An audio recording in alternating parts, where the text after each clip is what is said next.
Katrien, to begin with you, everything in English football, as far as most people are concerned, revolves around the Premiership, but you're the CEO of a Championship side.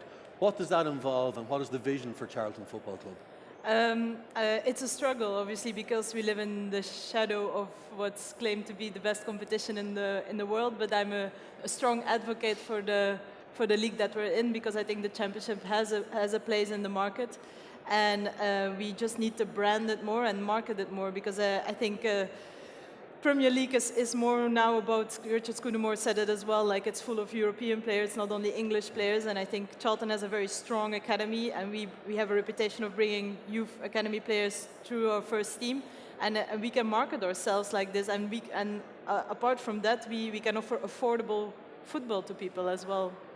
One of the things, Bill, when we spoke earlier, was about the size of America. I mean, give us the size of the audience for soccer in America. Yeah, between North America, between US and Canada, you're talking about 400 million people. So what we've seen change over the last 10 years is really the development of a professional soccer fan. So for years, millions of kids have played the game.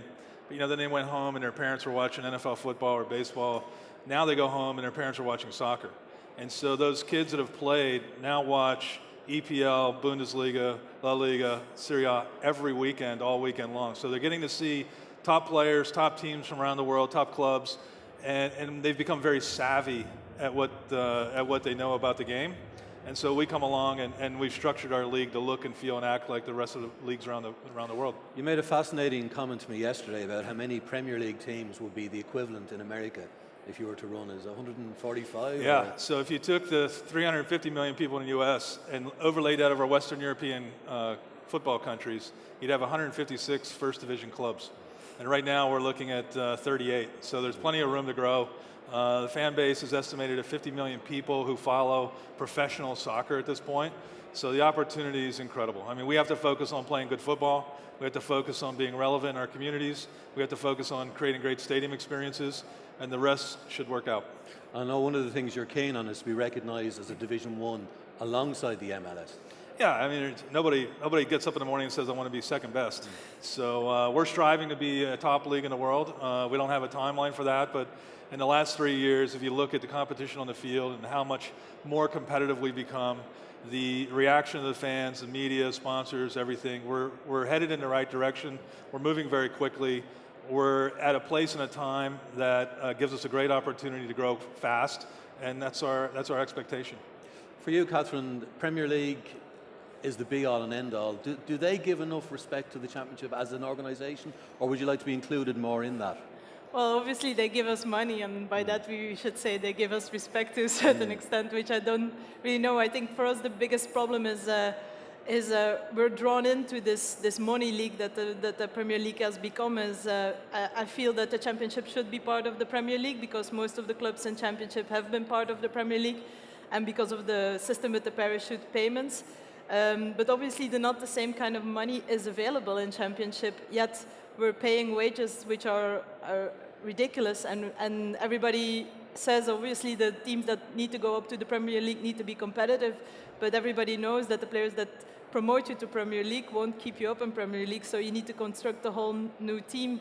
So basically in Championship we're forced of outbidding each other for the same type of players, and this needs to stop. I think the Championship is the only league where we don't have a salary cap, and soon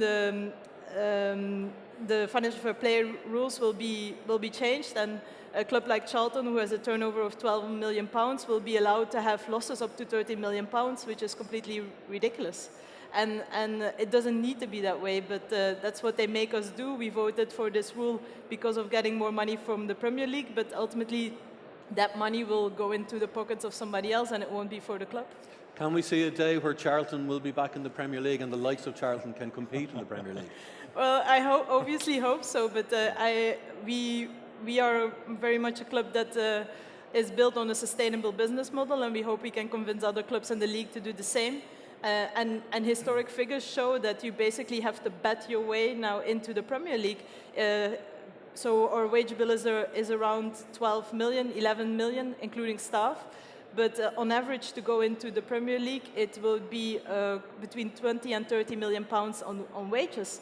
And there are many clubs in Championship doing that, but only 3 go up. And that's without transfer fees, that's without paying any other staff in the club, that's just to get 11 players on a field on a Saturday afternoon. And so we're not prepared to compete on those kind of terms, and we want to change a bit the landscape. But we have a long way to go, and I think we need the Premier League and the FA to help us in this. What's the American experience financially with soccer? Well, we're pretty far behind those wage numbers, and I guess to some degree that's a good thing. There's two different models in the United States. You got a single entity system with MLS, and we're part of the global free agency market. So we run the risk of owners spending more than their fellow owners, or overpaying for players from their quality. But so far, we've stressed to our owners, don't spend more than you make, and of course some of them will. And we follow closely the range of the clubs and where they are, and so far that has stayed intact. So as long as we stay in that position, we think we're in the best position to grow the league, to make decisions, be nimble about players. It's better for the players, we believe. So now the players truly are part of the global player market in the United States for the first time. But it's always a concern. It's always something that you're continuing to watch and monitor. What's the mid-term plan or long-term? What way are you guys operating? For us, Yeah. as far as? In terms of establishing alongside the MLS, is it a 5-year plan? Well, we've been smart about not creating deadlines and targets that are unrealistic. So our expansion target, for instance, we know we're going to grow to 20 teams. When we get there, we get there. It's probably sooner than we originally thought. 15 at the moment? We play against the clubs in the U.S. in the Open Cup competition. We fared very well. I think we're 500 against those clubs now. It's sport, so some years we do better than other years. But we feel from a competitive standpoint, our top half of our league would compete and win more often than not against their bottom half. And we've beaten their top half on a regular basis. So the competitive differences are pretty slim. There's some other things they do very well. And by the way, I must say, we want them to be successful. You got 350 million people, you're going to have more than 20 teams or 32 teams. So we want them to succeed. We think the best thing for the sport is to have two strong first divisions that are competing against each other, for players, for fans, for media, for sponsors.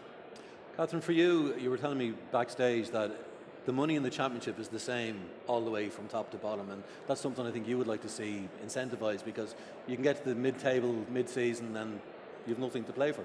No, I mean it's mind-blowing, obviously, and in the world where everybody's trying to find tools against match fixing, you don't understand why it's not distributed according to place. And we have been speaking with the Football League and with the Premier League, and is to create an incentive as well based on that. And we're hoping to get it changed quite soon. But in the meantime, I kind of implemented the bonus schedule with the players according to the plays, because last year I find myself the last 2 months of the competition watching games where the players weren't incentivized to play, which is ridiculous. It's not good for the club, not good for the fans. And that can affect gates and everything. That affects every element of your business. You have a quite unique operation in the NASL in terms of you've 2 seasons within 1 calendar year. Can you explain that to people? Yeah, so one of the key pillars of our league is don't make any decision it's not good for the fans. Don't make any decision it's not good for the game on the field. And so we copied it off others. We have a split season. So we play a spring season, and then we take a short break and we play a fall season. So we have a spring champion, we get to hand out a trophy. We have a fall champion, we get to hand out a trophy. And this Saturday we launch our championship, which is a 4-team single elimination knockout tournament. And those two, the spring and fall champion, and the 2 next best records overall make it to that tournament. And what that's done is keep every team mathematically in play until the very end. So we were 3 weeks left in the fall season before the first team was mathematically eliminated. So that keeps the fans interested, keeps the pressure on the coaches and players. And I got to say, the coaches complain about it all the time because there's pressure on them to win every week. They can't take a week off and hope they're going to back into a U.S.-based playoff system or get some other reward. And so you'll watch our matches, players come out for 90 minutes, they're hammering each other each and every week, and ultimately that's good for the fans. So it's a great system, we love handing out trophies, it keeps everybody on edge, and we're going to keep it in place. We won't mention last night's result, but I mean, you guys are at the wrong end of the championship table at the moment, you're looking for a manager. Do fans understand how much pressure there is behind the scenes, how much money has to be put into the club? No, it's probably one of the most underestimated things about the job is obviously you have business decisions to make, but it's always been managing as well the expectations of the fans, which don't always match with the expectations of the shareholder of Charlton Athletic, and trying to find the right kind of balance. And obviously Charlton is on a bad run for the moment, and all day I've been on the phone trying to see how we communicate about it, and how because we're very much for planning the future for Charlton on the long term. And obviously fans, players, managers, they want immediate success. And it's hard to manage that and to keep everybody focused on the long-term goal. We've seen Leeds United at the moment. There's talk about a fans takeover, and we have a couple of clubs in Ireland that are owned by the community, by the fans. I mean, firstly, how important is the community to both you guys? And secondly, is it possible in England, for example, for a fans-owned club, and America? So if I could ask you, Katrien, first. I think it's difficult. I think to having fans owning the club, it needs to be, I mean, to give you an example, since my shareholder took over the club, Charlton, in January 2014, he put in £21 million extra in less than 2 years. And I'm just wondering, or my biggest concern is with financing a football club, is to have the support of fans who have enough cash flow to fund this kind of model, because it's really difficult also when you're negotiating for a transfer of a player. I mean, sometimes the deal gets done because you can give £3 million like that all in one go. Well, that won't happen if fans would own the club. So for me, it's a model that would work, but maybe on a lower level where there are less funds needed to keep a football club going. But being said that, I think, I mean, especially in our division in the Championship, Charlton really has a business case of being really involved in the community. That will be our strength. We are not the Premier League, but we can offer the people coming to a stadium a really good experience, and they will also see us in the community on a daily basis, and not only on the Saturday every 2 other weeks. And that's where I think will be our business model going. Is it something could even be thought about in America? Yeah, it is actually. So we were talking earlier, one of the biggest challenges in this business is keeping the fans happy. And they want the best facilities, and they deserve that. They want the best players on the field, the best results, and they deserve that. There always seems to be a little bit more. And so you have to manage that. You have to manage that expectation a little bit too. So as it relates to fan ownership, we have one incoming club and one other existing club that are exploring it. What we're trying to put together is where there would be a minority piece of the equity that would be available and trade as a platform for the fans, so that they'd have some exposure. They could take some ownership, truly ownership in the club, but the decision making on what's best for the club would still rest with the principal owners of the club. And it's still an interesting step forward, and it's a little bit of a slippery slope, because once you start it, you really can't come back out. So if you happen to have a club that needs funding, are you going to go back to those shareholders and ask for more funding? Probably not. And how long it lasts and how it expands are all questions we're exploring. But I think the difference is also because fans don't see themselves as customers. Right. And so whenever I now get very friendly emails from fans, they say, get out of our club. So it's not the shareholders club. I think it's quite funny because they say they pay, obviously the ticketing system is 1/3 of our revenue stream.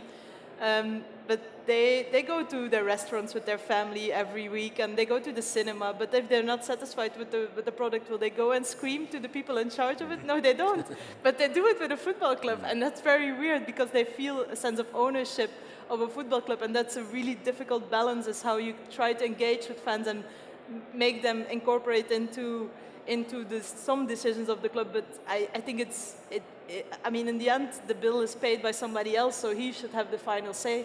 And as the CEO, you've received some of this abuse yourself, haven't you? I mean, you are almost seen as the focal point for the fans too. Yeah. No, it's. I mean, if you know, I remember very well when we signed the takeover of the club, and the previous CEO said to me, "So you're going to become the most unpopular person in the club," and I was like, what does he mean? But now I know. There's a great saying in football, this part of the world, Bill, that if you want to make a small fortune, start with a big one. Is America similar in that regard? Absolutely. Fastest way to make a soccer millionaire is start as a billionaire. And how many billionaires do you think are going to invest in American soccer? More and more each day. So we have ownership groups now, obviously coming out of the United States, They understand the power of soccer. They understand what it means to a community. They understand the club structure and how that can be incorporated and bring value to a community as well. We have clubs from around the world who have realized that because of our structure and we're part of the global game, that they can fit into our league either as a primary owner or a minority investor. So we'll have some of those announcements coming out in the next couple of weeks.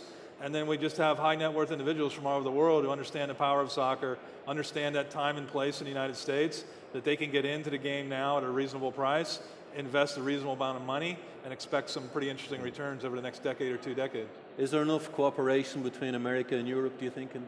No, I think it's growing. I think it's changing. So I think with NASL coming onto the scene and being part of the global marketplace, that now clubs are starting to understand that this might be a way for them to finally tap into the U.S. market. For years, the big clubs especially have tried to come in and open up academies or do some marketing or try to extract some sponsors with mixed results. But now to have the game on the ground and be able to identify players and bring their own technical staff in and develop young players, there's great athletes playing the game. They probably need better coaching, is what they say. And also having that base in the United States gives them a gateway to South America as well.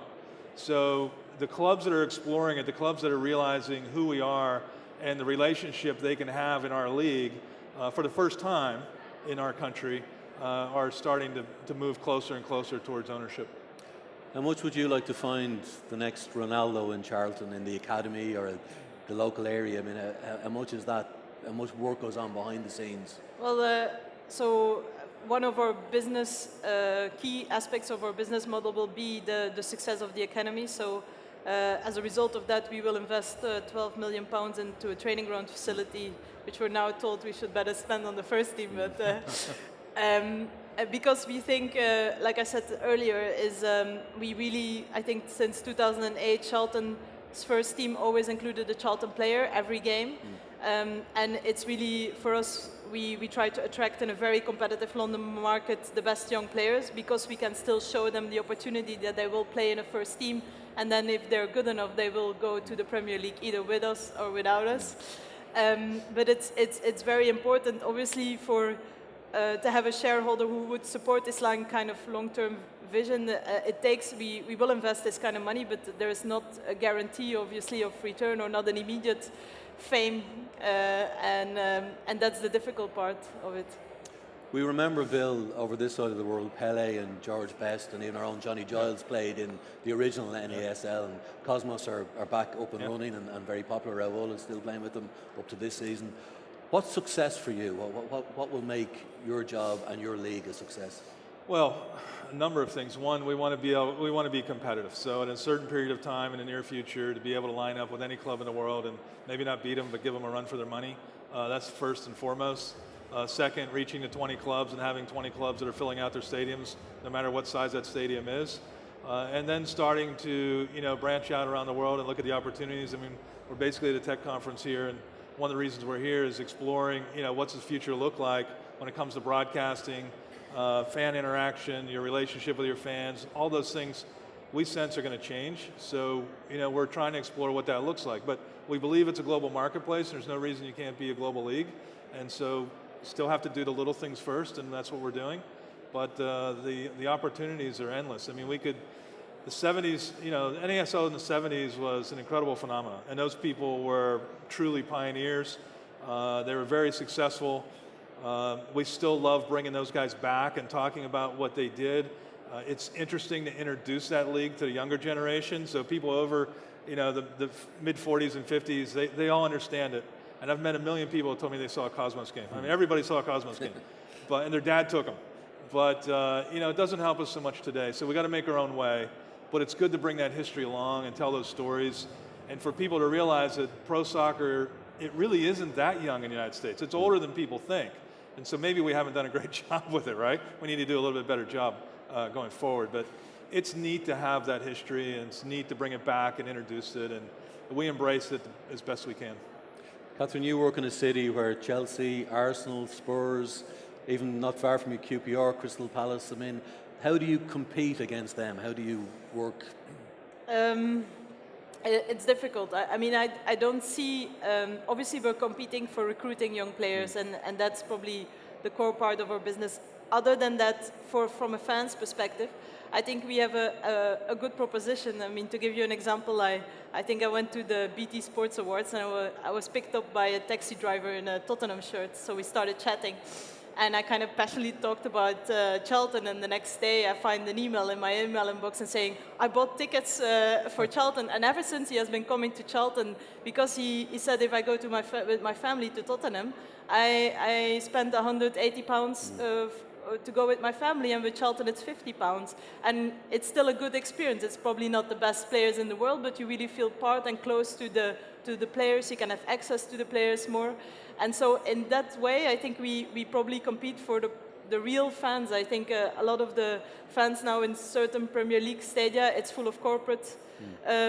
Prawn sandwich brigade, a certain Irish footballer once called them. And my proposition would be a unique kind of real football kind of fan experience, and see hopefully the next stars of the Premier League, which we will have a play for Charlton in the first team, and then probably sell on to the Premier League. Your season ticket is reasonable.